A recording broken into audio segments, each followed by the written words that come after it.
Ukraine యుద్ధంలో ఊహించని మలుపులు చోటు చేసుకుంటున్నాయి. సరిగ్గా 4.5 ఏళ్లు పూర్తి చేసుకున్న ఈ పోరులో రష్యా తన విధ్వంసకర రూపాన్ని ప్రదర్శిస్తోంది. పేట్రియాట్ వ్యవస్థల కొరతతో యుక్రెయిన్ తల్లడిల్లుతోంది.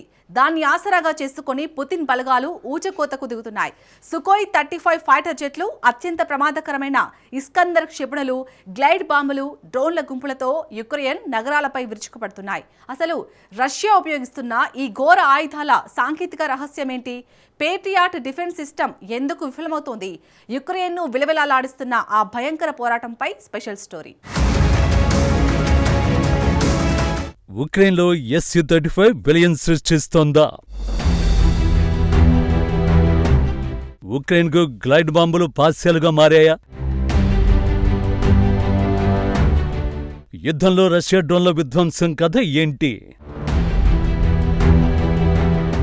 ఉక్రెయిన్ యుద్ధం మొదలై ఆగస్టు 24 నాటికి సరిగ్గా 400 ఏళ్లు పూర్తయింది. కానీ రోజులు గడుస్తున్న కొద్దీ ఈ యుద్ధం తీవ్రత దారుణంగా మారుతోంది. రష్యాపై లాంగ్ రేంజ్ డ్రోన్లతో ఉక్రెయిన్ విరుచుకుపడుతోంది. దీంతో ప్రతీకారంగా ఉక్రెయిన్పై భయంకరమైన ఆయుధాలను రష్యా దించుతోంది. ప్రధానంగా కీవ్తో సహా ఇతర నగరాలపై బ్యాలిస్టిక్ క్షిపణులతో మాస్కో దాడులు చేస్తోంది.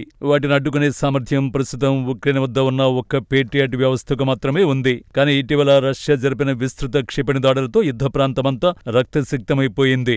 ఉక్రెయిన్ ఎయిర్ డిఫెన్స్ ప్రస్తుతం ప్రతికూల పరిస్థితుల్లో పడింది. పేట్రియాట్ కొరతను అనుకూలంగా మార్చుకోవడానికి రష్యా అధ్యక్షుడు వ్లాదిమిర్ పుతిన్ సర్వశక్తులు ఒడ్డుతున్నారు. ప్రధానంగా పేట్రియాట్ రక్షణ వ్యవస్థలే టార్గెట్ గా అధునాతన యాంటీ రేడియేషన్ క్షిపణి KH-31PM తో సుఖోయ్ 35 ఫైటర్ జెట్లు దాడులు చేస్తున్నాయి.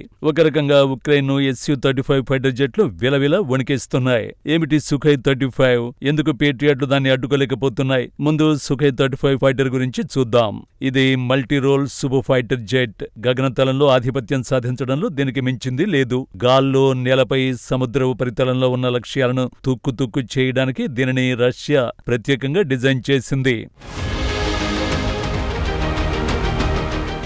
Su-35 4th ప్లస్ జనరేషన్ యుద్ధ విమానం. కానీ ఇందులో 5th జనరేషన్ ఫైటర్ జెట్ కు చెందిన టెక్నాలజీ ఉంటుంది. ఇందులోని డిజిటల్ సిస్టమ్స్ ఇతర ఫైటర్లతో అనుసంధానం చేసుకోవడం ఈజీ. సంయుక్త పోరాట మిషన్లలో Su-35 తిరుగులేని ఆధిక్యతను ప్రదర్శిస్తుంది. సుఖోయ్ 35S వేరియంట్ లో అధిక ఖచ్చితత్వం కలిగిన ఫేజ్డ్ యాంటెన్నా అర్రే రాడార్ ఉంది. ఇది 400 కిలోమీటర్లకు పైగా పరిధితో 120 డిగ్రీల గరిష్ట డిఫ్లెక్షన్ యాంగిల్ తో పనిచేస్తుంది. ఆన్ బోర్డ్ ఎలక్ట్రానిక్ వార్ఫేర్ పరికరాలతో పాటు అదనంగా అమర్చుకునే 2 అదనపు ఫ్యూయల్ ట్యాంకులు Su-35 లో ఉంటాయి. దీంతో ఈ ఫైటర్ 3600 కిలోమీటర్ల నుంచి 4500 కిలోమీటర్ల పరిధిలో విధ్వంసాన్ని సృష్టిస్తుంది. గంటకు గరిష్టంగా 2500 కిలోమీటర్ల వేగంతో యుద్ధ విమానం దూసుకెళ్తుంది. దీనిలో అత్యంత ఆధునిక ఆన్బోర్డ్ కంప్యూటర్ ఉంది. దీని సాయంతో ఇది ఒకేసారి 4 భూతుల లక్ష్యాలను, 30 గగనతల లక్ష్యాలను గుర్తించగలదు. అలాగే ఉపయోగించే క్షిపణి రకాన్ని బట్టి ఏకకాలంలో 2 నుంచి 8 లక్ష్యాలపై దాడులు చేయగలదు. ఈ విమానంలో short, middle, long range air to air క్షిపణులను అమర్చవచ్చు.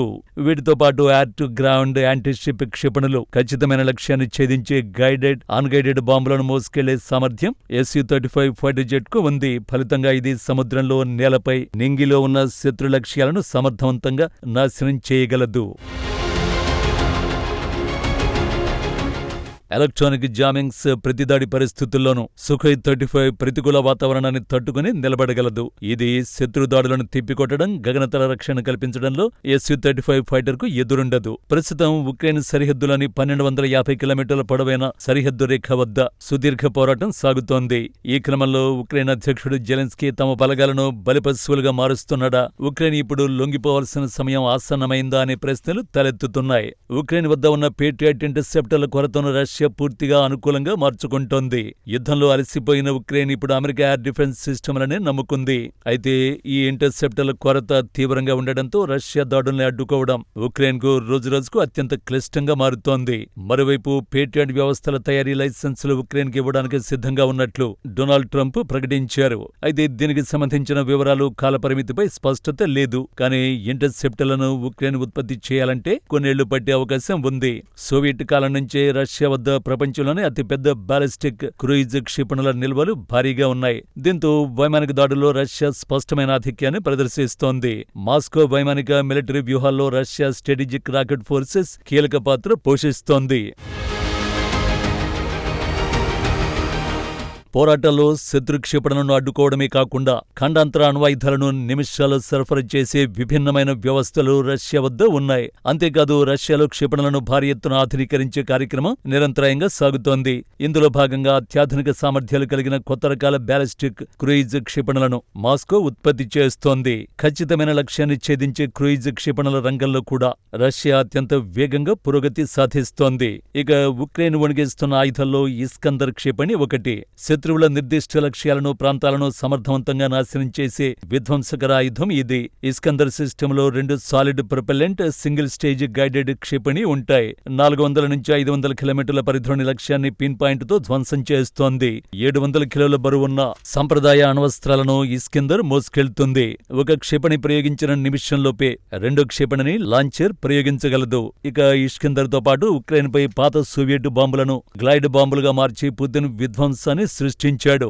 గ్లైడ్ బాంబు అనేది సుదూర ప్రాంతాల నుంచి శత్రు లక్ష్యాలపైకి జారవిడిచే అత్యాధునిక ఆయుధం. టాక్టికల్ క్షిపణుల కొరతను అధిగమించడానికి రష్యా గ్లైడ్ బాంబులను విస్తృతంగా ఉపయోగిస్తోంది. ఈ గ్లైడ్ బాంబులను గాల్లో అడ్డుకోవడం అసాధ్యంగా మారింది. యుద్ధం అత్యంత కీలక దశకు చేరుకున్న తరుణంలో రష్యా Tu-160 బాంబరు విమానాలను కూడా ఆధునీకరిస్తోంది. తెల్లహంసగా పిలిచే ఈ యుద్ధ విమానం సైనిక విమానయాన చరిత్రలోనే అత్యంత పెద్ద సూపర్సోనిక్ విమానం. ప్రపంచంలోనే అత్యంత గరిష్ట టేకాఫ్ బరువు కలిగిన అత్యంత బరువైన యుద్ధ విమానంగా ఇది గుర్తింపు పొందింది. ఖండాంతరంలోని అత్యంత సుదూర ప్రాంతాల్లోని సైనిక స్థావరాలను Tu-160 సునాయాసంగా మట్టి గర్పించగలదు. ఇది ఏకంగా 44 ప్రపంచ రికార్డులు ఉన్నాయి. 30 టన్నుల బరువును మోస్తూ 1000 కిలోమీటర్ల దూరాన్ని 1720 కిలోమీటర్ల వేగంతో ప్రయాణించే రికార్డు సృష్టించింది. గాల్లో ప్రయాణిస్తుండగా ఇంధనాన్ని నింపుకునే అవకాశం కూడా ఉంది. మరోవైపు ఈ యుద్ధంలో రష్యా డ్రోన్లు అత్యంత కీలక పాత్ర పోషిస్తున్నాయి. ఇవి అత్యంత వేగంగా ప్రయాణిస్తూ భారీ ఎత్తున పేలుడు పదార్థాలను మోసుకువెళుతున్నాయి. Russia డ్రోన్లను అడ్డుకోలేక Ukraine చేతులెత్తేస్తోంది. ప్రస్తుతం డ్రోన్ల నుంచే ఉక్రెయిన్ ఎక్కువ ముప్పును ఎదుర్కొంటోంది. డ్రోన్ల పరిమాణంలో చిన్నవిగా నెమ్మదిగా ప్రయాణిస్తాయి. ఈ క్షిపణులు చౌకైనవిగా ఉంటాయి. వీటిని కూల్చివేయడం సులభమే అయినప్పటికీ రష్యా వీటిని భారీ సంఖ్యలో గుంపులుగా ప్రయోగిస్తోంది. ఇవి భూమికి అత్యంత సమీపంలో తక్కువ వేగంతో ప్రయాణిస్తాయి. దీంతో సాంప్రదాయ ఎయిర్ డిఫెన్స్ వ్యవస్థలు వాటిని గుర్తించడం, నాశనం చేయడం కష్టం. మొత్తానికి రష్యా తన అధునాతన క్షిపణులు, Sukhoi-35 ఫైటర్ జెట్లు, గ్లైడ్ బాంబులు, డ్రోన్ల గుంపులతో ఉక్రెయిన్పై ముప్పేట దాడి చేస్తూ ప్రతికూలతల్లోకి నెట్టివేస్తోంది. పశ్చిమ దేశాల నుంచి సకాలంలో ఆయుధ సాయం అందకపోవడం, ఇంటర్సెప్టర్ల తీవ్ర కొరత ఉక్రెయిన్ రక్షణ వ్యవస్థకు మరణశాసనంగా మారుతోంది. సమయం గడుస్తున్న కొద్దీ రష్యా తన వ్యూహాత్మక ఆధిక్యాన్ని పెంచుకుంటూ పోతుంటే ఉక్రెయిన్ మనుగడ ప్రశ్నార్థకంగా మారింది. రాబోయే రోజుల్లో ఈ యుద్ధం ఎలాంటి కీలక మలుపులు తిరుగుతుందో వేచి చూడాలి.